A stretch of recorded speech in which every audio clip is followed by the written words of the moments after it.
ରାତି 12ଟା। ବର୍ଷା ଭୟଙ୍କର ଭାବରେ ପଡ଼ୁଥିଲା। ଅଜୟ ଏବଂ ରାହୁଲ ଗାଁରୁ ଫେରୁଥିବା ବେଳେ ରାସ୍ତା ଭୁଲିଗଲେ। ମୁଁ କହିଥିଲି ଏ ରାସ୍ତା ନେବାର ନାହିଁ, ରାହୁଲ ଭୟରେ କହିଲା। ହଠାତ୍ ସେମାନେ ଏକ ପୁରୁଣା ମହଲ ଦେଖିଲେ। ବଡ଼ ଗେଟ୍ ଅଧା ଖୋଲା। ଅଜୟ କହିଲା, ଚାଲ, ବର୍ଷା ରୋକିଲେ ଏଇଠି ରହିଯିବା, ନହେଲେ ଭିଜିଯିବା। ସେମାନେ ଭିତରକୁ ପଶିଲେ। ଭିତରେ ବଡ଼ ହଲ୍, ସାମ୍ନାରେ ଏକ ବହୁତ ବଡ଼ ପୁରୁଣା ଆଇନା।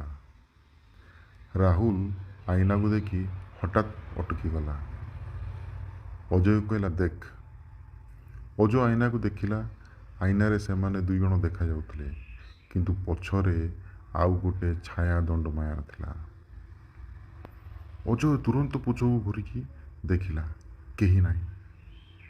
ପୁଣି ଆଇନାକୁ ଦେଖିଲେ ସେ ଛାୟା ଏବେ ଆଉ ନିକଟକୁ ଆସିଥିଲା। ହଠାତ୍ ଆଇନା ଭିତରୁ ଏକ ହାତ ବାହାରିଲା, ଲମ୍ବା, କଳା, ଭୟଙ୍କର ହାତ। ରାହୁଲ ଚିତ୍କାର କଲା, ଦୌଡ଼, ଦୌଡ଼। ସେମାନେ ଦୌଡ଼ି ଅନ୍ୟ ଘରକୁ ପଶିଲେ, କିନ୍ତୁ ସେଇ ଘରେ ମଧ୍ୟ ଏକ ଛୋଟ ଆଇନା ଥିଲା। ଆଇନା ଭିତରୁ ଏକ ମହିଳାର ମୁହଁ ଚୁଲ ଆଗକୁ ଝୁଲିଥିବା ଆଖି ରକ୍ତମାନ୍ତ ଅବସ୍ଥାରେ ଥିଲା। ସେ ଧୀରେ କହିଲା, ତୁମେ ମୋତେ ଦେଖିଲ, ଏବେ ତୁମେ ଯାଇପାରିବ ନାହିଁ। ଦରଜା ଆପେ ଆପେ ବନ୍ଦ ହୋଇଗଲା। ଅଜୟ ଦରଜା ଖୋଲିବାକୁ ଚେଷ୍ଟା କଲା, କିନ୍ତୁ ହେଲା ନାହିଁ। ହଠାତ୍ ରାହୁଲ ଆଇନାକୁ ଦେଖିଲା। ଏବେ ଆଇନାରେ କେବଳ ଅଜୟ ଥିଲା। ଅଜୟ ପଚାରିଲା, ମୁଁ କେଉଁଠି? ରାହୁଲ ଭୟରେ କହିଲା। ଅଜୟ ଧୀରେ ଆଇନାକୁ ଦେଖିଲା।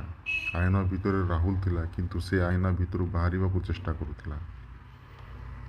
ମୋତେ ବାହାର କର, ରାହୁଲ ଚିତ୍କାର କଲା। ସେ ଭୟଙ୍କର ମହିଳା ତାଙ୍କ ପଛରେ ଦଣ୍ଡମାୟନ ଏବଂ ତାକୁ ଧୀରେ ଟାଣି ଅନ୍ଧାରକୁ ନେଇଗଲା। ଅଜୟ ଚିତ୍କାର କରି ଆଇନା ଭାଙ୍ଗିଦେଲା। ସବୁ କିଛି ଶାନ୍ତ। ପରଦିନ ସକାଳ ଗାଁରେ ଲୋକମାନେ ସେହି ମହଲର ଅଜୟକୁ ଏକା ମିଳିଲେ। ସେ କେବଳ ଏତିକି କହୁଥିଲା, ଆଇନାକୁ ଦେଖନ୍ତୁ ନାହିଁ, ସେ ଏବେ ମଧ୍ୟ ଅଛି। ସେ ଭୟଙ୍କର, ସେ ଏବେ ବି ଅଛି। କୁହାଯାଏ, ଯଦି କେହି ସେ ଆଇନାକୁ ନିଜକୁ ଦେଖେ, ତାଙ୍କ ପଛରେ ସେ ମହିଳା ଦେଖାଯାଏ।